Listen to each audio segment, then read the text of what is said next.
Hey everybody, Stuff I Heard podcast. I'm your host, Josh Peak. And today happens to be June the 1st. Today's a Saturday. And, we're sort of in a heat wave here in Florence, South Carolina. We're having a lot of heat. Today's actually supposed to be a nice day. Today's actually one of the only days that we've had in quite a while where the temperatures are below 90. I think it's supposed to get right around 90 today. And I've been toying around with the idea of spraying my back deck. Now, I bought a airless sprayer from Harbor Freight. I've talked about that before. And I went by Lowe's and I picked up some stain, some Cabot stain. I got a reference from a friend of ours whose husband works for Valspar Paints.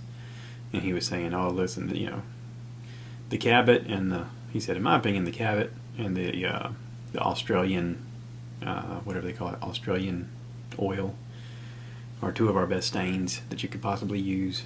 And he's like, you just pick the color you want and the transparency that you want and go from there.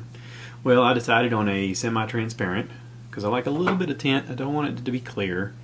And I've decided on the lightest tint, which is like, I think they call it cedar, which coincidentally is one of the preferred woods that I'm working with in the garage.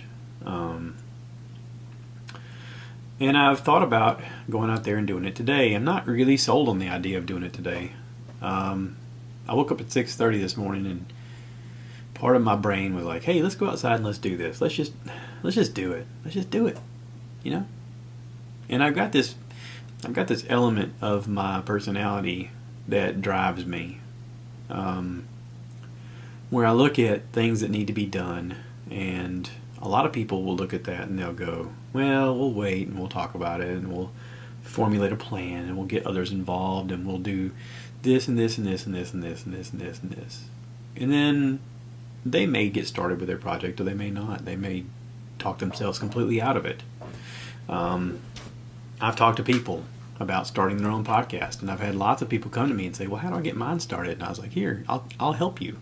I'll help you do the first one. I'll help you come up with a plan. I'll help you do it. Here's all the steps that I did. I'll show you every step of the way.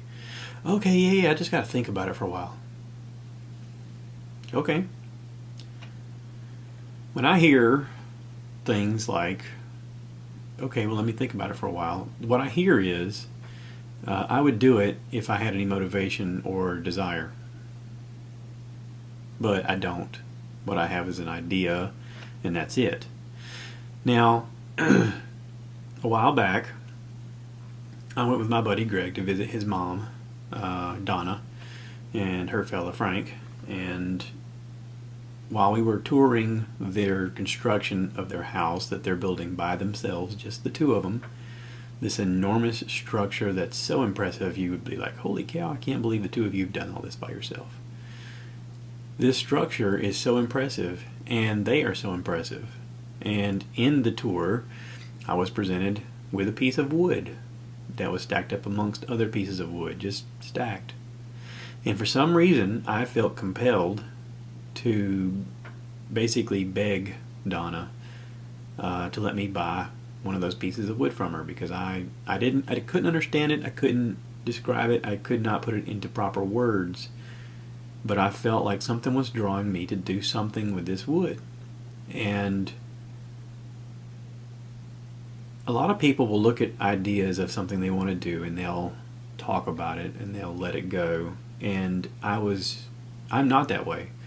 If I see something that I feel compelled to do, I am not going to rest until it's done. I've had that my entire life. No matter what it was that I put my mind to, I'm going to figure out how to do. I've had moments of doing this podcast where I've literally talked about sitting in front of the computer going, all right, think on this. I mean, make my brain work in a way that I can grasp everything that I need to learn here. Because obviously I am having trouble, and the only thing that's missing is my brain. And so I make myself do things that sometimes I'm uncomfortable with, and sometimes I have no knowledge of. This piece of wood was a good example. I didn't understand it, but looking at that large piece of cedar slab, I just asked Donna, I said, is there anything that I mean, can I buy this from you? I don't know why, but it's in a way it's speaking to me. And I don't know if maybe she saw that in me and saw the glimmer in my eye and saw the purpose and saw the desire and saw the drive that was behind it, and maybe felt compassion or kindredship or something. But she was like, okay, here, take it. Maybe it was a test. Maybe it was a test. Maybe she was like, I'm just kind of curious to see if he's actually going to follow through. In life, we all come into contact with people that either talk a good game or don't do anything, or people who follow through. And I think that people like Donna and Frank are drawn to people like I am, of people who follow through, people who say they're going to do something and they do it. In my life, I've been shown examples from my parents, from my grandparents, from various examples of how intention can be powerful, but it's never as powerful as the follow through. My dad, a long time ago, we say a long time ago, back when YouTube started, my dad told me, he said, I'm going to start this thing called YouTube, and I'm going to start making videos, and I want it to be a way so I can share some of what I know in my stupid brain to you, so that maybe it'll help you. He had no idea that all these years later, YouTube would grow to what it is, and that all the things that he was showing me would also help other people. Some people would find it entertaining, some people would find it educational. For him, he was just making a chronological record of some things. Some stuff he knows how to do, some stuff about his likes, his dislikes, the things that he has in his life that's going on. And it grew from there. And there were moments where he said, all right, well, I got this task, this thing I need to figure out, and here we go, we're going to figure it out together. And I'm going to document it and film it, and maybe you guys can watch and enjoy it, and it'll help you some point. And I took that model and I've sort of emulated it into my own model, and I've used it with YouTube. Hi YouTube, I'm waving at the camera. And I've used it for the podcast, and I've thought, what if we could share information with each other about, I guess more than anything, mine was about intention. Mine was about having a purpose and following that purpose through. Sometimes the purpose is just for entertainment. Sometimes that purpose is to help educate. Sometimes that purpose is to help communicate. I do believe that community can help us do a lot of things that we cannot do on our own. I'm looking at the task of spraying my back deck, and I know that I could probably do it all on my own, but it'd be a lot easier with help. At New Spring Church, we used to have a bunch of sayings on a wall back when Perry Noble was our pastor. And it was things like better together. And I don't know, I can't think of the other ones right now. The main one I'm thinking about is better together. About how, basically we can do a lot of things, but if we help each other, we're definitely better together. And now he's using the same verbiage a little bit with his new church, Second Chance Church. And it still holds true. There are things that we can do in life that we can help each other do that can't be accomplished if we're by ourselves. I mean, I guess across the board we could eventually accomplish them, but wouldn't it be easier with a lot of help? In the Marine Corps, they used to give us tasks sometimes, and they'd say, get this done. Without instruction, they would just say, get this done. And it was up to us to problem solve, and I guess at some point along the way, figure out that, hey, if we all help each other, we can get this done a lot quicker. That's actually started in boot camp, and it grew from there. So that no matter what the task was, we all sort of learned to work as a group and accomplish things. And that can still be true today. That's one of the things I'm getting from the show. I'm still watching the Netflix show House of Cards. I am in, God, am I in season 3 or 4 now? I may be in 4 now. And in it is a relationship between a husband and wife and how they're working together to accomplish a goal. And as long as they stay with each other and focus towards their goal together, there's really nothing they can't accomplish together. And they have a team. They have people that they trust. And these people also require cooperation and teamwork and stuff like that to accomplish their goals. And it's amazing the things in this fictional story. It's amazing the things that they can accomplish. And even though it's a fictional story, it is based upon reality. There are elements of it, of things that we see in society today. And, you know, I just can't help but imagine what could grow from what we have now to what could be. Now, I bumped into somebody this past week who talked to me about the fact that he wanted to start a podcast. He said, I want to start one. And I was like, really? What do you want to talk about? He said, I don't know. I said, okay, so how do you want to get started? Well, I don't know. Do you have any experience talking in front of a camera on a microphone? No. Would you like to come over and do a podcast with me and we could just talk? Maybe. So what I'm hearing from this conversation is you would like to have the inner strength within yourself to do this thing that you really don't know what to do or how to do or even care to do. Okay, well that means you're not going to do it. I mean, let's face it. If you don't have a plan, you don't want to do it, you don't see any steps along the way that's going to lead you there, then what is the point? And I asked him, I said, would you like some help? Well, maybe. Okay. That's another nondescript way of saying that you don't want help. So somewhere along the way, you have to figure out what it is that you want, and then say it out loud. This is what I want, and I want to figure out how to do it. And then when people who are achieving the thing offer their help, say, sure, help me. Let's get started. I've had some buddies of mine, some close buddies of mine, tell me ideas for podcasts that they want to do. They haven't even started it. They have good ideas. One of my friends is an actual planner. Like, he loves the planning of it. And he has some elements of execution in his life, but he doesn't have that one extra step of actually doing it. You know, I recently I watched a YouTube page. It was either Dan Mace or Casey Neistat. I want to say it was Dan Mace, where he talked about a friend of his having a plan, and he was saying, you know, the hardest part about the whole thing was the first step.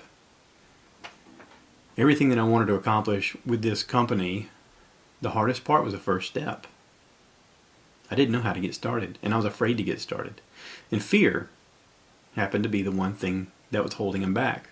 But he said that fear was also the one thing that motivated him more than anything else. He said, I realized that because of my fear, I had to do this. Because of what I was afraid of, I had to do this. In order for me to feel like I was growing and I was achieving the things that I wanted to achieve, I had to take the chance and take a step out there and do the thing that I wanted to do. And fear is a very powerful motivator. I mean, we learn about that from Star Wars. You know, whenever they're trying to decide whether or not Anakin Skywalker as a young boy should be trained as a Jedi, you know, Yoda does the little mind melt thing where he looks at him and he's like, I sense great fear in him, and fear breeds anger, and anger breeds hate, and hate is the quickest way to the dark side. Yeah. If we look at any situation where there's anger involved, fear is the motivator. But fear can also be used for good. I'll give you an example. This podcast. For whatever reason, for whatever connection that I seem to have made with people are listening to this podcast. And I appreciate every one of you. I really do. But this podcast was driven out of fear. The reason I started this podcast was because I was afraid that the things inside my head were not going to get outside my head and shared with other people unless I did this. And I know that sounds conceited and stupid. I mean, who in their right mind has grandeur thoughts of, oh well, I gotta tell the people what I'm thinking, because otherwise, But it's more than that. I've been shown God's grace in so many ways. I've been shown examples of what it means to be a man, to be a leader, to be a friend, to be a neighbor, to be a husband. I've been shown examples by people that I admire, and I've tried to take notes in my brain of what it means, how to treat one another in a relationship, how to treat each other in passing, just as acquaintances. And I thought, in a day where we are so quick to put each other down and divide each other through our differences and say, I don't agree with that person because they don't agree with what I believe, and so I should therefore put them down because they're obviously the bad guy. In a day where social media has taken over all of the negative aspects of us, I was afraid that if I didn't put my voice out there and say what I supported and what I believed and who I thought was doing a great job, and I wanted to praise in all directions the people who made an influence in my life and the people who would hopefully make an influence in other people's lives. And I wanted to promote the positive. I wanted to talk about people like King Hefe Taco here in Florence, and Kyle Hardy, and Travis and Steve, who are co-owners, and talk about the good things that they're doing in their community, and talk about, my mom, who is a leader in our nursing community of this state and in the nation for nurse practitioners, who has helped changing laws so that they have more rights for patient care, to better patient care. For my buddy Greg, who knows so much that I can't even share about how we should treat each other and respect one another.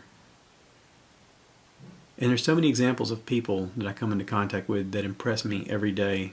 And every time that I have a conversation with them, I think, I want to promote you. I want to talk about you. I want to get you involved. You are the kind of person that I want other people to know about. My wife. My wife did the podcast twice. I want to have her on more. Her influence and her impressiveness is hard to pass up. She has kindness in her that is hard to measure. We all have these elements in us, but we forget about them. On social media, we're so quick to point out each other's problems and differences, and oh my God, they believe what I believe, what I don't believe, and so therefore they're the bad guy. And why do we have to separate each other like that? Why can't we just have more open dialogue?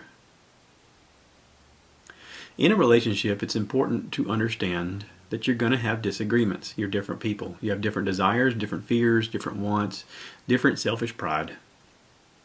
You have that. We all have that. But in our differences, we have to figure out how to have a proper communication with each other. We can disagree about a thing, we just can't put each other down in the process. That's the hard part.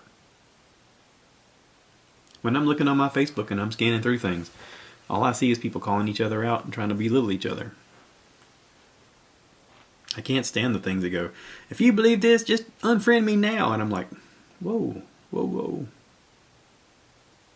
Why you gotta be like that? Why does it have to go that far? Why can't we have a discussion?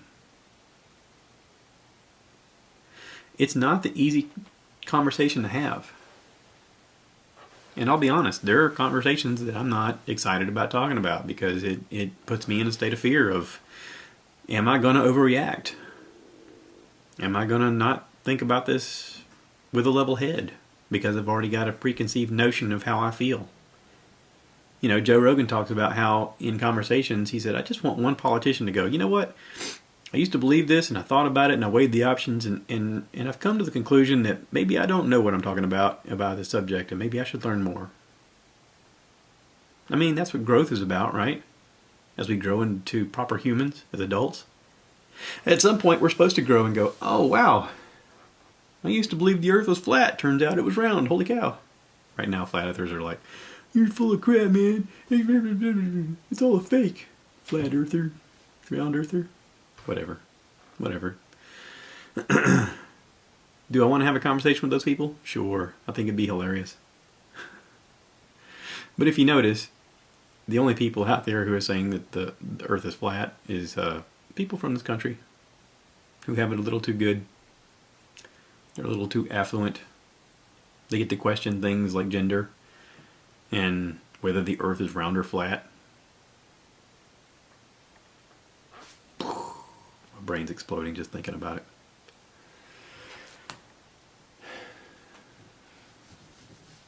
So anyway, how are you guys doing?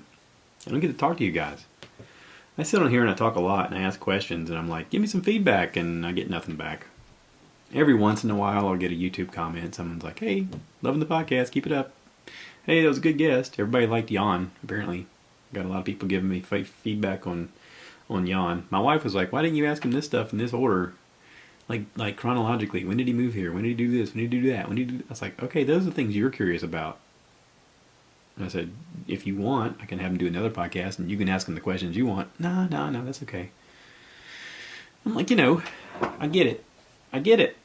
I listen to podcasts all the time and I think, why didn't they ask this? Or why didn't they talk about that? Or whatever. I guess it's just weird that she's my wife. She lives here and she listens to it. So she's got immediate feedback to the person that's doing it. And for whatever reason, I'm allowed the opportunity to do this. And I don't want to take it for granted.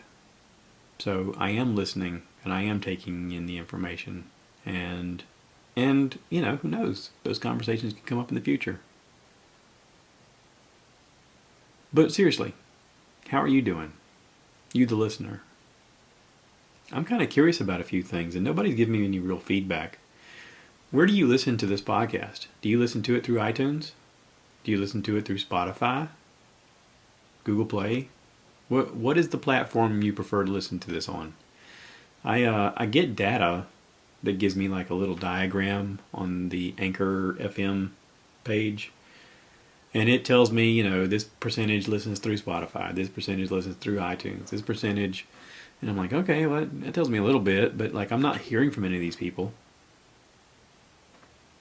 If each episode is averaging, 300 listens per episode, give me some feedback. Do you enjoy the content? Would you like something else in particular? Would you like to be on here? Would you like to have a voice? Anchor has the thing. All you got to do is download the app. It's Anchor FM, and it looks like a little purple thing with the word Anchor on it. And you can download it. You can create a personality with your little picture, and you can hit the little voice message part and send me a voice message. And say, hey, I like the podcast, make fun of me. Do you do an impression of me? I mean, send me some stuff and I can play it over the air and we can talk about it. Or if you've got some topics you want to talk about, but maybe you don't want to be on here.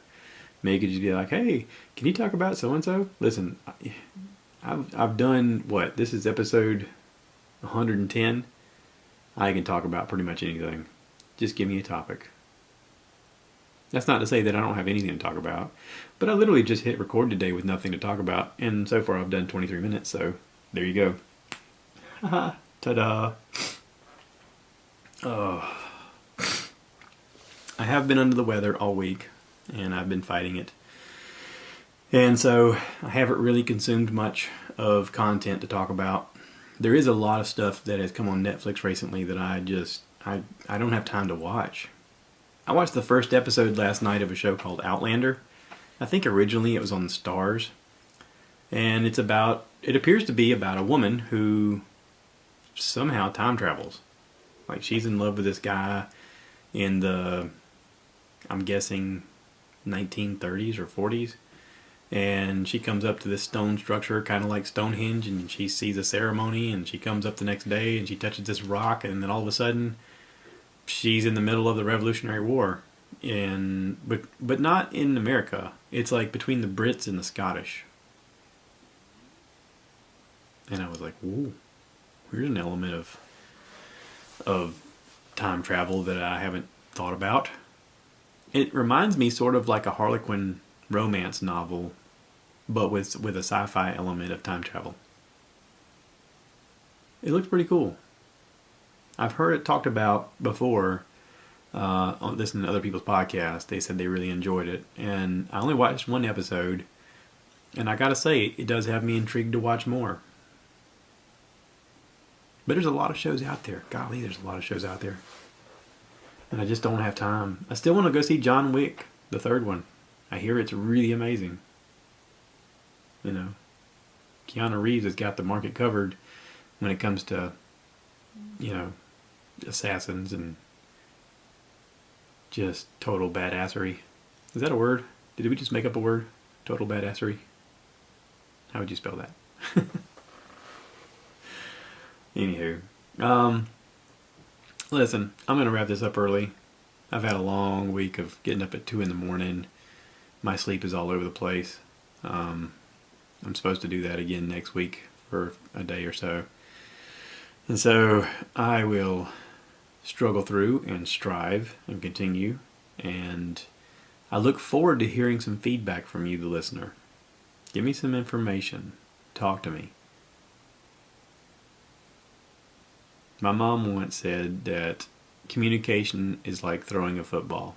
You throw the football this way, and I throw it back to you, and so on and so forth. Conversation doesn't have unless we throw the football. Weird analogy, but it got its point across. So here, I'm throwing the football to you. You catch it, think about it, give me some feedback, and we'll go from there. So, yeah, that's it. I would like to give a special prayer out there to my Uncle David. I got a message last night that his wife passed away. Uncle David and I have not been close growing up. I mean, I've bumped into him here and there at family events. I spent more time with my mom's family than my dad's family.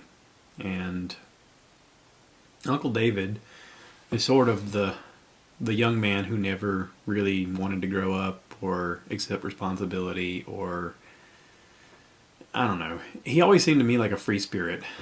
And maybe because of that, I've noticed that he's been married a lot. And he's been married to Vicky for a long time, though. And he seemed very happy. The two of them seemed very happy. And I most recently saw Uncle David at Granny Peak's funeral.